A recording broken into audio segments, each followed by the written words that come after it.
This is Andi Purewal for ID Boxing. We're here in Liverpool and I'm joined by the newest recruit of, I don't really know whether it's called the Rotunda Gym, but obviously yourself and teaming up with Joe McNally and Declan, Caoimhin Agyarko. Caoimhin, talk to me about this move.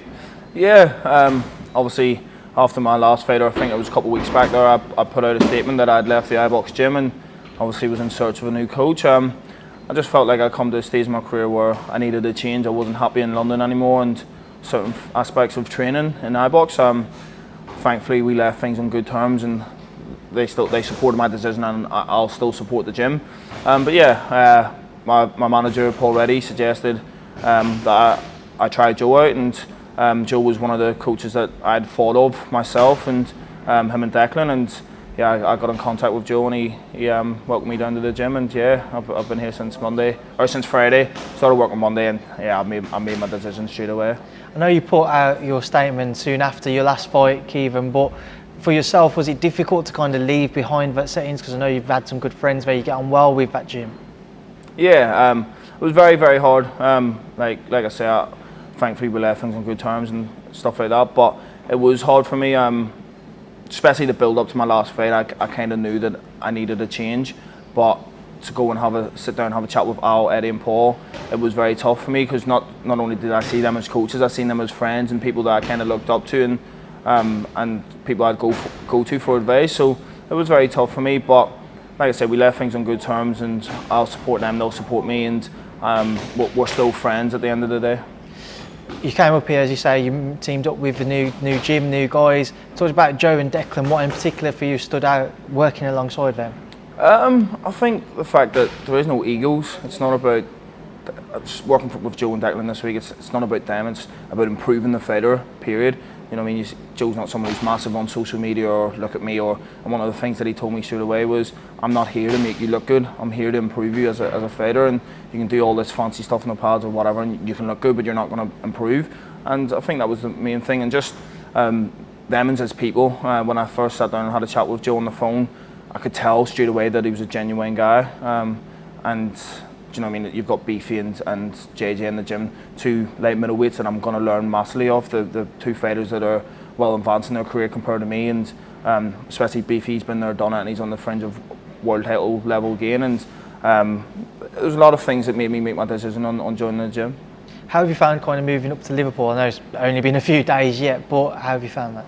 Yeah, I found it good. Everyone's been welcoming, especially in the gym, and it's a lovely city. I fought here last December. And I got a great reception, not only from my fans but from fans in the home city, and yeah, I've got friends and I've got family in Manchester and stuff like that, and it's just like Belfast. They're lovely people, and it's a fighting city, and that's just like Belfast. So I feel at home. Do you know what I mean? It's only, I think, half an hour on a flight back to Belfast as well, so it's so close. So yeah, it's obviously it'll take me a while get my bearings and settle in fully, and getting to know people and the city. That's all part of the journey, and listen, at the end of the day, I'm here to do a job. I'm here to learn, improve as a fighter, and progress in my career. What in particular stood out for you since coming up and teaming up with your new trainers? I think just I know how good I am as a fighter. I know how good I can be and what level I will be at. But just the small detail things that Joe's been picking up, and that it's not major things, maybe just drifting off the left when I'm throwing my jab, watching my distance.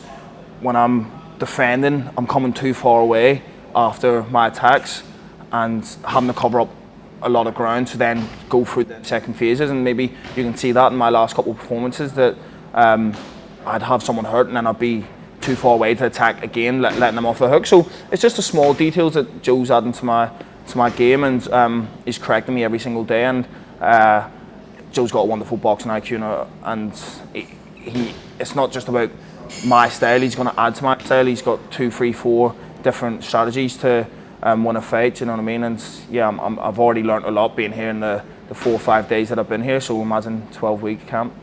You're coming in at a time, Caoimhin, when people have just started to kind of really give credit to Joe, to Declan for the work they've done. You mentioned the wins for JJ, the wins for Liam Smith, Callum Smith training, he obviously granted with Buddy, but he's in this gym. Thomas Whitaker Hart, I've seen him knocking about as well. Some good wins coming recently. How much of a buzz have you felt being in and amongst it? Yeah, massive buzz. And that was one of the reasons why I joined the gym as well. I watched the JJ and Caoimhin fight very closely, and I actually messaged Eddie saying I'd take the winner.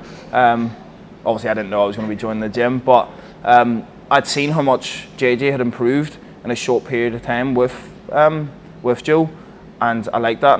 And the same goes for Beefy. I've been watching him closely. I'm a fan of him, obviously, and listen, not in terms of fighting him, but because he's at world level. But I'm a fan, and just watching him closely, I've seen small improvements in his game, and especially in the Fowler fight. Do you know what I mean? So that was one of the decisions why I chose to join the gym, because I know Joe and Declan are good coaches, and in the short period of time that them two fighters have been with Joe and Declan, you've seen massive improvements. So yeah, there's a buzz around the gym, obviously, off them two coming off big wins. Callum's here, do you know what I mean? He's been a unified super middleweight champion, fought the best, and he's on a new quest to conquer the light heavyweight division. And it's great to be in a gym where there's a lot of talent and people that's been there, done it, and still at that level. I'm only going to learn so much off them, and I can get advice off them. Everyone's, like I said, everyone's been welcoming, and they've offered their advice and stuff like that. Obviously, Beefy's getting ready to face Smith-Mwakinyo on September 3rd. Only reason I pick up on that one because he's fighting at 154, as you mentioned. Mwakinyo will be remembered from his shock victory against Sam Eggington a few years ago. So what type of test does he pose to Liam in his first fight under the Sky banner since leaving Matchroom? I think, listen, at that level, it's always going to be a test. Beefy can't take this fight lightly. I can remember the Sam Eggington fight, but I haven't watched a lot of him to judge him. I know that he's dangerous, he's strong, and he's wild. But Liam's been in with every style. He's been a world champion. He's been around the game a long time. Do you know what I mean? And he's not someone that I think would take another fighter lightly. So yeah, listen, I definitely think he poses a threat, but I expect Liam to get a win in spectacular fashion and probably close the show. Liam teamed up with Sky rather, and even Matchroom. There was a lot of kind of talks that it was going to lead to a Eubank Jr fight. Instead, we won't see that at least next, but we're going to see Eubank Jr and Conor Benn. I was going to get your thoughts on that. On the Conor Benn and Eubank fight? At the start, I was like, it makes no sense for either fighter. What does Eubank gain off beating a welterweight, and what does Eubank gain off beating a middleweight? Other than it's a payday for both, and I understand the legacy and kind of their dad's fought, and it makes sense financially, but in terms of boosting their boxing career, the only thing in terms of boosting their boxing career, I think it does a lot more for Conor Benn than it does Eubank. Do you know what I mean? Conor Benn beating Chris Eubank's a big deal. Kind of, he's 2 weights above him. He's fought at world level. Do you know what I mean? He's never been stopped. He's a tough customer. Do you know what I mean? So if Conor can gain something financially and a bit in the boxing world, but I don't think Eubank can gain anything other than a financial payday. But listen, it's exciting. This is the entertainment sport. Do you know what I mean? And if it makes sense and makes money, why not?